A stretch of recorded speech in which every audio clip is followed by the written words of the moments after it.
বিসমিল্লাহির রহমানির রহিম। আসসালামু আলাইকুম। জনতার রান্নাঘর থেকে সবাইকে জানাচ্ছি শুভেচ্ছা। আশা করি সবাই ভালো আছেন। আজকে যে রেসিপিটি করব সেটা হচ্ছে একটা ডিমের রেসিপি। ডিম আর আলু ভেজে তারপর রান্না করব। খুব একটা মজাদার একটা রেসিপি। যাই হোক, এখানে আমি একটা ডিম নিয়ে নিয়েছি। ডিমগুলো একটু হলুদ মরিচ দিয়ে মাখিয়ে নিয়েছি আর একটু লবণ দিয়ে।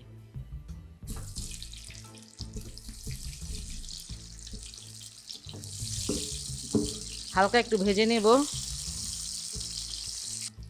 ডিমগুলো আমি একটু ভেজে নিলাম, খুব লাল লাল করে ভাজবো না, তাহলে ডিমের উপরের সাইডটা শক্ত হয়ে যায়। যাই হোক, এইভাবে ভেজে নিলাম।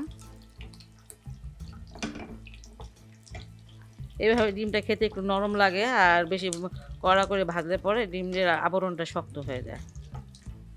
ডিমটা আমি যতক্ষণ সিদ্ধ করেছি, ডিমের মধ্যে আলুগুলো দিয়েছিলাম। আলুটা অতক্ষণ সিদ্ধ করে তারপরে 8 থেকে 10 মিনিট সিদ্ধ করেছি। তারপর চোকলা ফেলে দিয়ে তারপরে এরকম গোল গোল করে কেটে নিয়েছি। একটু সিদ্ধ করে নিলে ভালো হয়, কারণ ভেজে রান্না করে ফেলবো তো অত বেশি সিদ্ধ করা লাগবে না। আর হলুদ হলুদ আর মরিচ একটু লবণ দিয়ে আমি আলুগুলো খুব সুন্দর করে মাখিয়ে নিয়েছি। এখানে প্রায় আধা কেজির কাছাকাছি আলু আছে, হয় বা 400 গ্রাম হবে। আধা কেজি একটু কম আছে, 400 গ্রাম হবে। আলুটাকে আমি একটু ভালো করে ভাজবো। ডিম একটু কম ভেজেছে, আলুটাকে একদম লাল লাল করে ভেজে নিব উল্টিয়ে পাল্টিয়ে।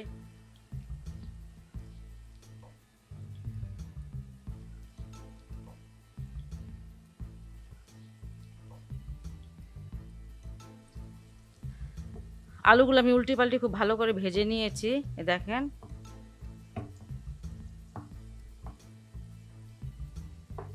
যাই হোক, এখন আলুগুলো আমার হয়ে গেছে, আমি এটা নামিয়ে নিব।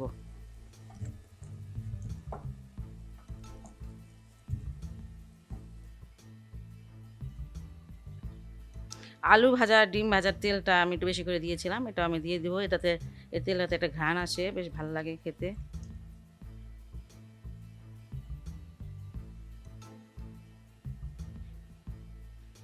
আর একটু সরিষার তেল দিলাম।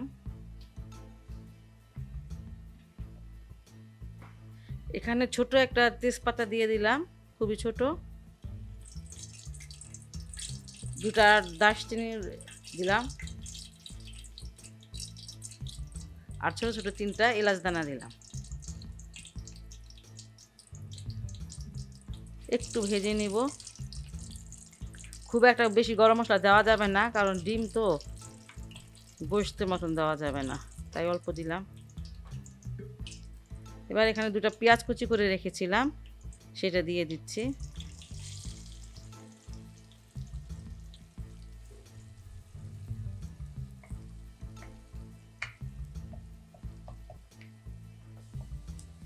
পেঁয়াজটা একটু কালার চেঞ্জ হয়ে গেছে, একটু কালার চেঞ্জ হয়েছে। এখন আমি এটাতে 1 চামচ ভরে ভরে নিয়েছি আদা রসুনের পেস্ট, সেটা দিয়ে দিলাম।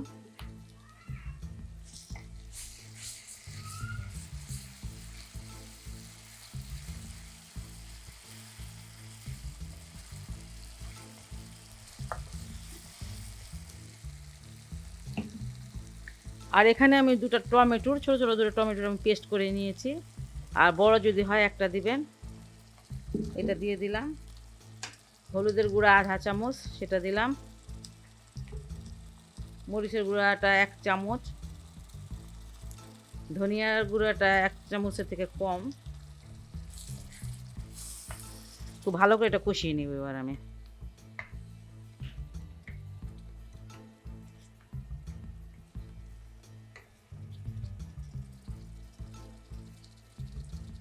মশলাটা আমি কষিয়ে নিয়েছি খুব ভালো করে। দেখতে পাচ্ছেন যে মশলা থেকে তেলটা আলাদা হয়ে যাচ্ছে। এখন আমি পানি দিয়ে দিব, কারণ ডিম আর আলু আমার কষানো লাগবে না।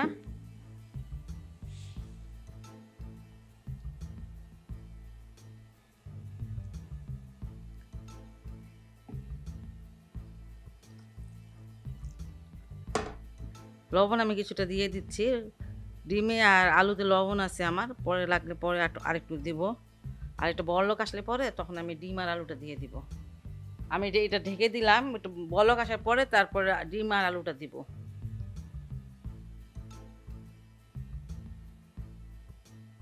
ঝোলটা দেখেন বলক এসে পড়েছে। এবার আমি আলুগুলো দিয়ে দিব। এইভাবে করে আলুগুলো একটু বিছিয়ে বিছিয়ে দিতে হবে। যাই হোক,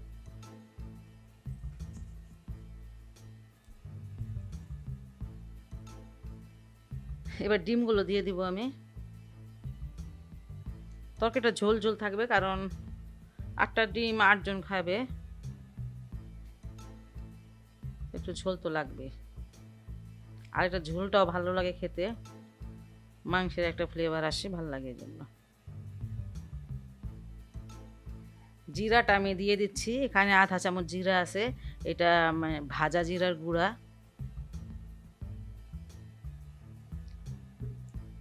চারটা কাঁচামরিচ দিয়ে দিব।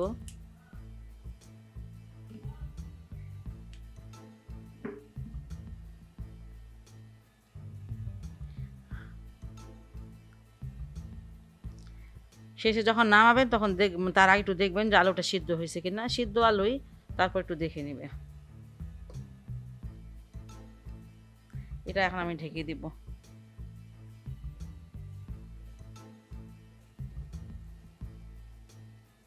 তরকারিটা আমার হয়ে গেছে।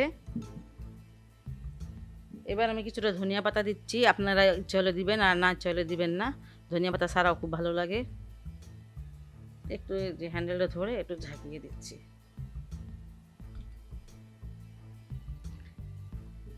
আচ্ছা, 2 মিনিট পর আমি এটা আপনাদের সার্ভ করে দেখাবো। এখন 2 মিনিটে ধনিয়া পাতাটা থেকে একটু ঘ্রাণটা বের হোক। 2 মিনিট পর আমি আসলাম, তরকারিটা পুরোপুরি হয়ে গেছে। খুব সহজ একটি রেসিপি এবং খুব মজাদার। আপনারা এটা বাসায় অবশ্যই ট্রাই করবেন, আর যদি ভালো লাগে তাহলে আমার চ্যানেলকে লাইক কমেন্ট সাবস্ক্রাইব করবেন। আল্লাহ আপনাদের সবাইকে ভালো রাখুক, সুস্থ রাখুক, নিরাপদে রাখুক, এই দোয়া করি। আল্লাহ হাফেজ।